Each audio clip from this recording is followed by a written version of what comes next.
In an ideal world where I was good at coming up with weapon concepts from thin air and was a game dev at Valve during the original development of TF2, the Dragon's Fury would end up being the initial flamethrower concept, and any ideas presenting janky flame particle registration that took 12 years to make an attempt to fix would be thrown out the window along with random crits and TC Hydro. The vast majority of TF2's weapons are designed in a way that presents you with the following scenario.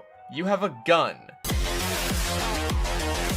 that shoots one shot at a time but hits hard. Point it at the dude you want to shoot at and hit him directly with precision to maximize damage. And if not, then 9 times out of 10 will still give you a little bit of damage to work with.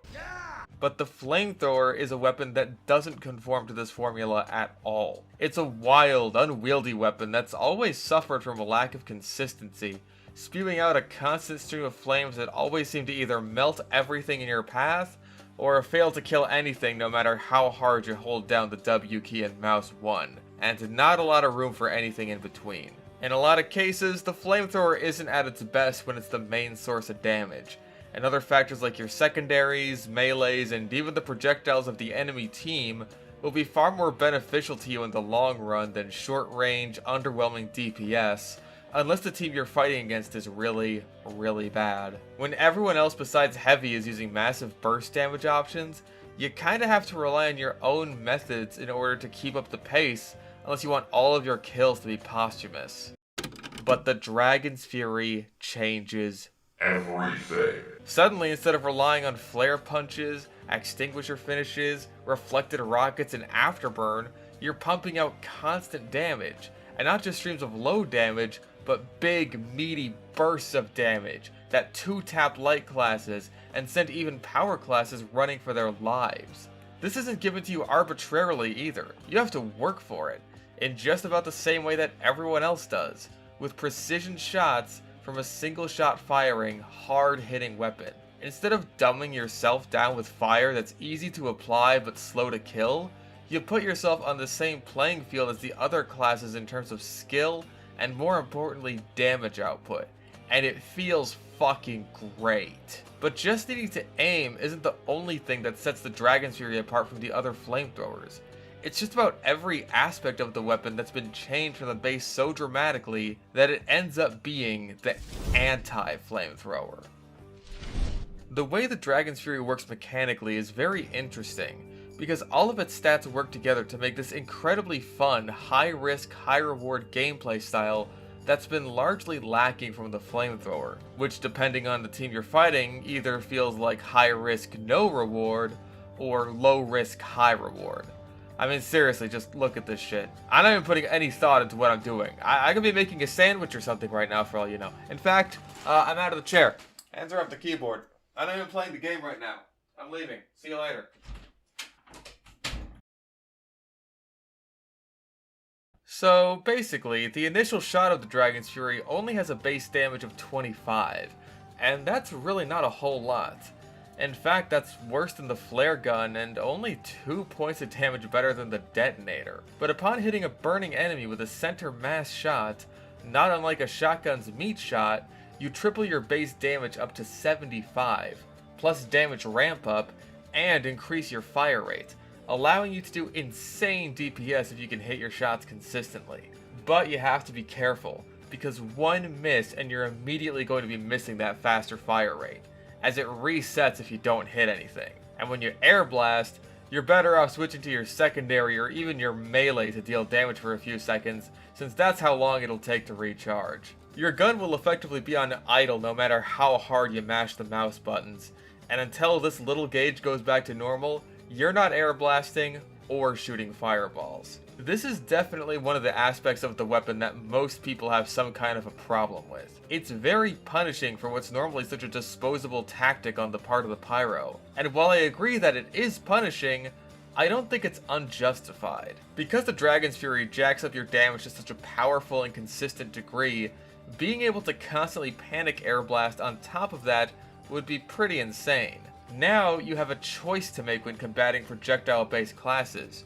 You can either keep up the pressure on them with fast, hard-hitting bursts of damage that can match their own damage output, or you can take a gamble and go for a reflect that might end the fight more quickly, but leave you vulnerable if you screw up. In this sense, airblast is given far more risk than it normally has, which is definitely great to play against if you're sick of getting bopped around by a pyro when all you want to do is get on the damn control point. But maybe the rewards don't line up properly with that risk, since they're ultimately the same as any other flamethrowers. However, unlike the Flog, which tries to specialize in the same sort of damage for utility trade-off, the Dragon's Fury still lets you airblast at all. The cost is simply higher. So you can still save your burning teammates, blast people off of cliffs, and make highly skillful plays to style on your enemies and make them regret ever being born. You just need to time it all much more carefully. This also increases the amount of counterplay the enemy has against you, since in the time it takes to repressurize, an enemy soldier can get 1 or 2 more rockets in, which might be enough to finish you off. So they can bait out an air blast by, let's say, firing a rocket at the ground, and use the next 2 rockets to finish you off, all while still giving you more advantage against the soldier than most other classes would have in the same situation. Because at the end of the day, a less functional air blast is still miles ahead of none at all. The pressurization system is fascinating in just how much it changes your playstyle. It functions somewhere between a flare gun and a shotgun, but as a primary, and the slower repressurization rate on misses almost acts as a pseudo reload, and kinda makes it feel like the Widowmaker in that aspect, where it rewards you for being able to hit all your meat shots and punishes you for missing. It's so different from a normal pyro style of play, which often feels less like the jack of all trades I think pyro is meant to be, with the support, damage, and defensive utility pyro has, and more like a whatever's left in the fridge sandwich. Now, pyro can behave as he's actually advertised on the loadout select screen, as an offense class. He can push into the enemy team without having to go for a flank, take flare gun pot shots, or without having to perform the "please for the love of God shoot a rocket at me" dance of his people. If I'm ever playing pyro on offense, this is the flamethrower I'm running pretty much 9 times out of 10. Partly because of the sheer momentum you can gain with such a powerful tool backing you up, and primarily because of the Dragon's Fury's more interesting upside. Pyro is now a Sentry buster. So remember when I said earlier that the base damage of the initial shot was a measly 25 damage? Well, I lied. You see, the base damage of the Dragon's Fury is actually 75, as seen by dealing damage to a building, but hitting a non-burning player, or a burning player with a non-center mass shot, will reduce the base damage to the point where it is at only 25. This doesn't apply to buildings, or MVM tanks for that matter, and it also means that anytime you get boosted with crits, your base damage on non-burning enemies will shoot up to 75, and with a burning center mass shot, 225 damage. Why does it work this way? I don't know, and it makes damage calculations really confusing, especially considering damage fall off and ramp up play a factor in how much damage you'll deal as well, not to mention mini crits, but the point is, it makes pyro an exceptionally viable uber target for taking out a sentry nest, especially considering another unique upside of the Dragon's Fury compared to other typical sentry busters: piercing targets. Engineers like to hide behind their sentries during an uber push. Some of them will even take this to the next level and hide behind a wrangled sentry while you desperately chip away at it, hoping to take it down before the uber wears off. A Dragon's Fury pyro, however, doesn't have to worry about even a Wrangler engineer hiding behind his sentry, since the fireball pierces through the sentry and the engineer, damaging them both, meaning you can 2-tap the engineer easily at the same time you're dealing damage to his sentry, and this applies to everything you fight. Suddenly, group fights aren't just wild chaos where your crowd control applications are primarily dictated by spray and pray tactics, forcing the enemy to retreat every which way. Instead, they're multi-target assassinations, which is especially useful against medics hiding behind their patients.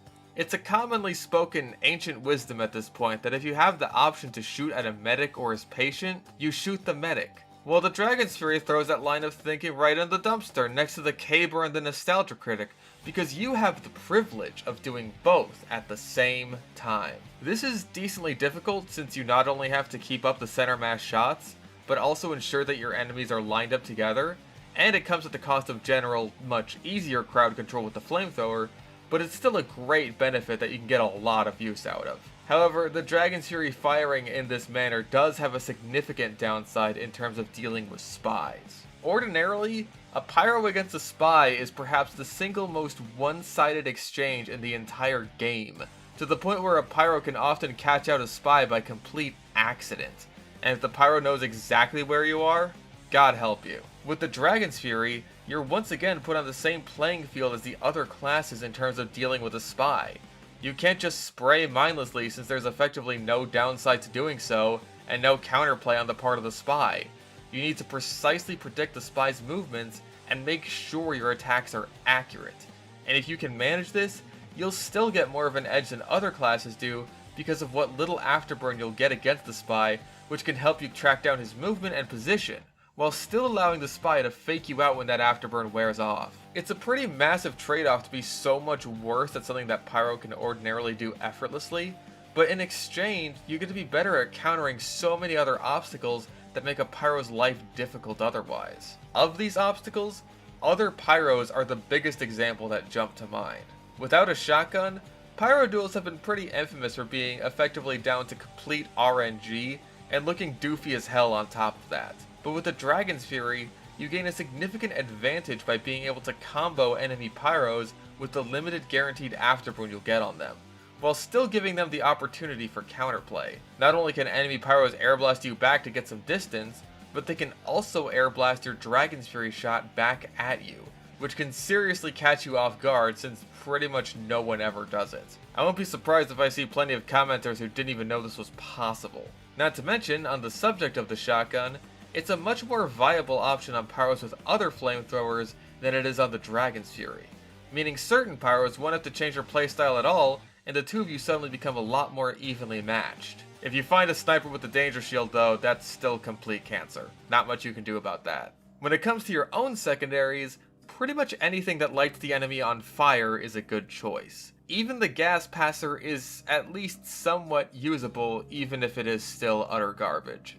And this is due to a significant downside of the Dragon's Fury. If you don't keep the fire on your enemy, the afterburn is incredibly short, meaning you really can't rely on damage over time to finish your enemies off for you.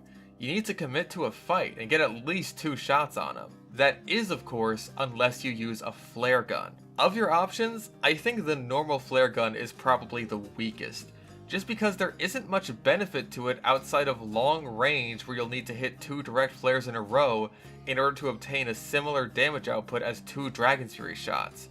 And at that range, getting those shots is at its hardest. At close range, there's no benefit to dealing a crit flare combo that does a minuscule amount of extra damage compared to the Dragon's Fury at a much slower rate of fire, especially when the short afterburn time is such a massive concern. Even when compared to the Man Melter, it just doesn't have the same appeal. The fact that you can bypass the airblast cooldown on the Dragon's Fury to extinguish teammates and use that to your advantage in order to give yourself a much stronger initial burst of damage to follow up on with the Dragon's Fury thanks to your stored crit flare is a pretty huge benefit, especially if there's an enemy pyro who's using either of the crowd control flare guns, the detonator and the scorch shot, which happen to be the best options to pair with the Dragon's Fury. I'm more partial to the detonator for reasons, but the general result is the same for both guns. The explosion will ignite enemies for the full afterburn duration, with mid-air detonations or splash damage depending on the gun of your choice. And this gives you far more leniency in terms of afterburn time compared to the initial Dragon's Fury shot, without sacrificing too much in the way of damage. Each one has its own benefits. The detonator can situationally give you more angles of attack while working better in a lot of offensive situations, on top of giving you a boost in mobility. While the scorch shot is better for, let's see here, long-range harassment, defensive and high ground situations, countering engineers, heavies, and snipers, stuffing enemy movement mechanics, locking down a choke point single-handedly, close-range encounters where you can hit it direct, and making the enemy just straight up leave the server. The stun the scorch shot provides makes hitting center mass shots dead easy, and combined with the bouncing flare dealing an additional hit on top of the damage you'll be pumping out with the Dragon's Fury, it's quite frankly broken, and it's taking a lot of self-restraint to present this as neutrally as possible. Ultimately, if you ask me which one's objectively the best, I'll say the scorch shot, because obviously, but I pretty much always run the detonator. Those jumps are just too good for me to pass up. I think the main thing to take away from the Dragon's Fury is that when you equip it, everything about pyro instantly changes. And it's going to change in a way that not everyone is going to enjoy, especially the people who play pyro on a regular basis. It's because so much is completely turned on its head that your typical pyro player might have otherwise taken for granted. Spray and pray WM1 is replaced with actually needing to aim. Spy checking is normally so effortless that I honestly think it's an imbalanced interaction. Now it actually takes effort and has counterplay on the part of the spy. Specialization in damage over time now becomes a specialization in burst damage. Normally you use your flamethrower as an opener to combo into your secondary. Now it's the other way around. Airblasting is normally very disposable and spammable. Now it just isn't, and you have to think about these things a lot more than you normally would, or else you'll get punished for it. And a lot of your combo potential with it is reduced drastically. Normally you have an advantage in crowd control. Now you specialize in single target elimination. An encounter with a soldier would ordinarily require you to use airblast, a combo, or both just to stay on the same playing field, but with the Dragon's Fury, taking him on head on is suddenly a valid option, as is the case for other classes who might normally leave you at a disadvantage, like scouts, engineers, other pyros, and even heavies in the right situations. It really is the anti-flamethrower, and yet its inclusion in the pyro's roster of weapons feels totally natural. It immediately slots into its own unique playstyle, with its own strengths, weaknesses, synergies, and counterplay on the part of all classes, and I desperately wish that the other Jungle Inferno pyro weapons ended up getting the same amount of thought and care put into them as what ended up being my favorite flamethrower in the game. Oh, and hey, I also wish they got fucking Stranges. Yeah, it's been 5 years. Let us have a Strange Dragon Sphere already. Or at least let us put other war paints on it besides the Dragon Slayer, so that those can be strange. Here, Val, you take that one on me. You can expect to see another one of those bad boys if a new crate with a Strange Dragon's Fury drops in the Smithmas update. We'll keep in touch. My people will be in contact with your people. Anyway, wrapping up here. It's not to say that I don't enjoy playing pyro in other ways. Flanking pyro with the backburner can be fun when the flame particles actually decide you're behind someone. And classic combo pyro with a degreaser, flare gun, and extinguisher is incredibly fun and rewarding. But nothing really clicks for me like the Dragon's Fury. It hits the same dopamine receptors in my brain that the Widowmaker does when I just go on a complete tear with it, and I just can't get enough of it. And the most important thing of all is, no matter where you stand on the weapon, at least it's not the Flog.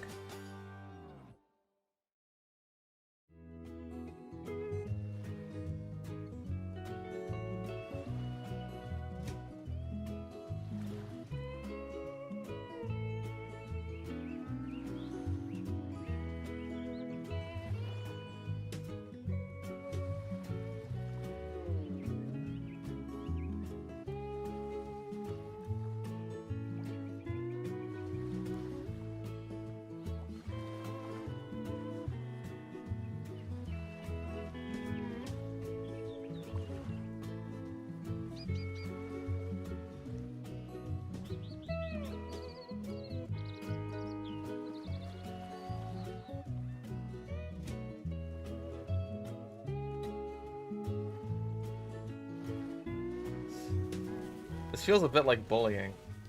These poor gamers. Okay.